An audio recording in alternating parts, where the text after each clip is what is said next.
Well, talking about the ongoing tussle right there, News Central's correspondent Emmanuel Bagudu joins me right now this morning to look at the situation currently ongoing in the state.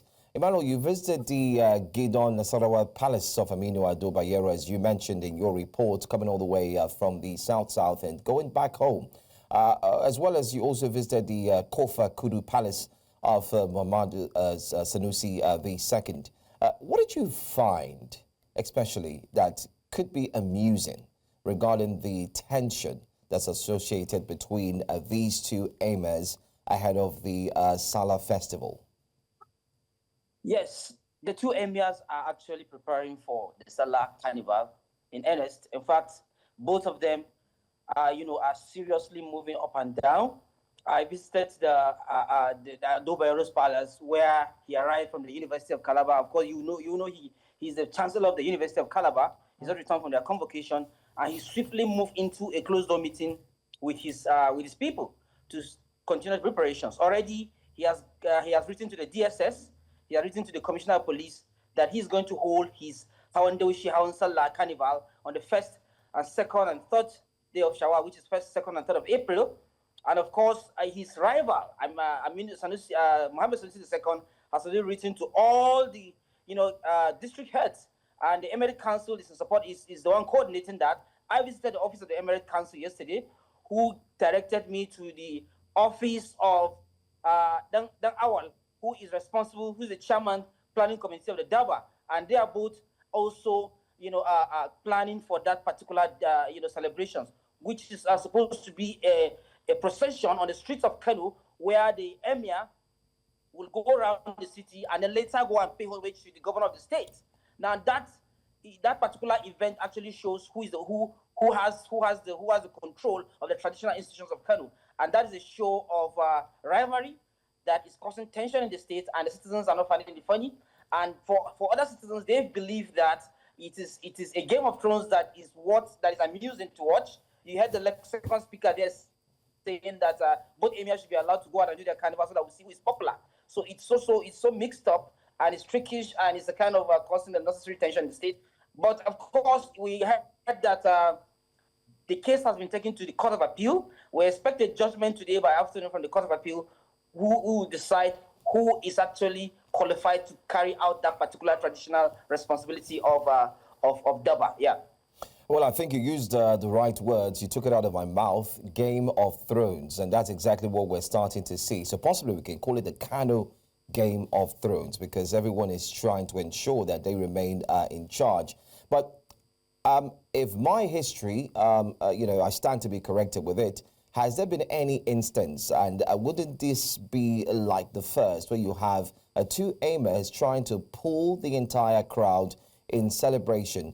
And what would this mean, especially for the people of Kano? We're going to see a divide where people would get dressed up, choose where they want to go to. Are there going to be two separate invitations and so on? Can you paint a picture of what this could actually really mean?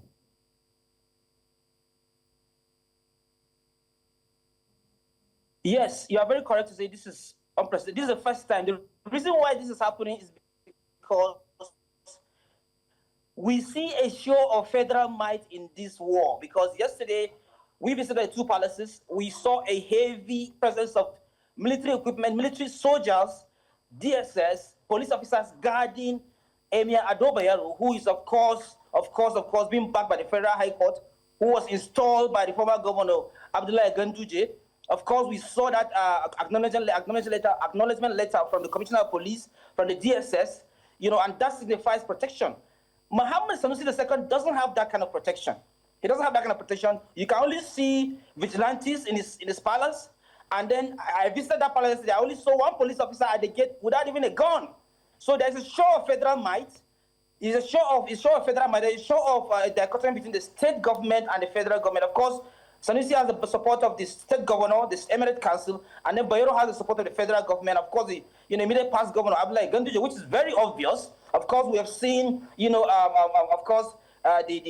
honorable, the Deputy Senate President, who is from, of course, the APC extraction, of course, coming into that particular palace or frequenting that palace.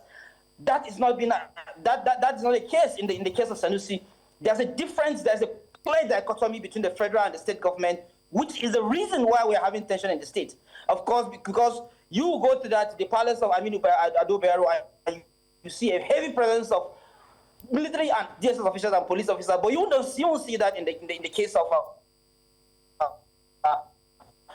Sanusi. So it is a case of is a first of its kind. We have seen Emirs being ejected out of the Kofar Kudu palace, and we're seeing this happening. And of course, we're not surprised because we know that of course there has been a rift between, of course, the political, because politics have come into it. So this is the reason why we're having this unprecedented kind of crisis, because it is politics, and there is a show of federal might. The respondents, you heard that from the voice of the Kano citizens yesterday, who are calling on their citizens to be calm. If you want to support your partner, your favorite emir, you support your favorite emir.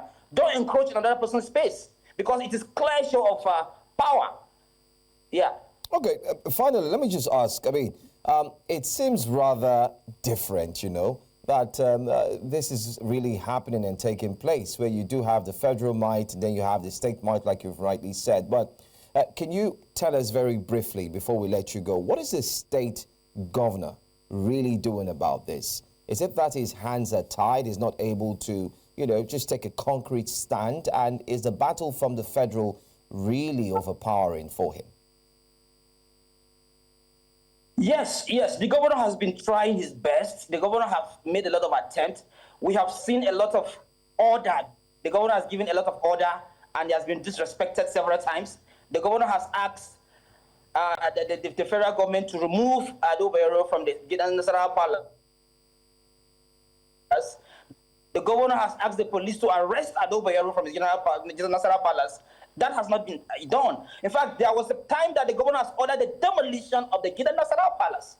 Because of federal might, that wasn't done. So the records are very clear. The governor is trying his best. He is executing his executive powers as a governor.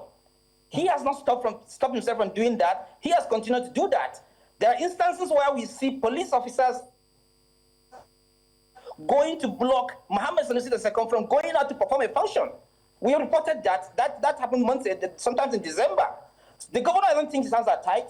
He has been giving out the orders. He has been giving out orders several times, over and over again. Different commissioner of police. Remember, we had Gumel. We have outgoing commissioner of police, Salman Garba. We have a new commissioner of police that just came, Ibrahim Bakori.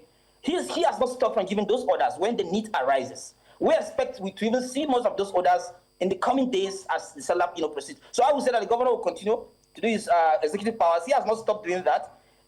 Sometimes if he has reason to even go to the palace of Sanusi, he goes there, because that, as far as his office is concerned, that is, the traditional council is subservient to the state government. So he believes that the federal government doesn't have anything to do with the traditional matters, and that has motivated him to continue to execute his executive powers. And I don't think that, from what I'm seeing from the governor, I don't think he's going to be intimidated. I don't think he's going to stop giving those orders as far as the Emirate Tussle is concerned. Yeah.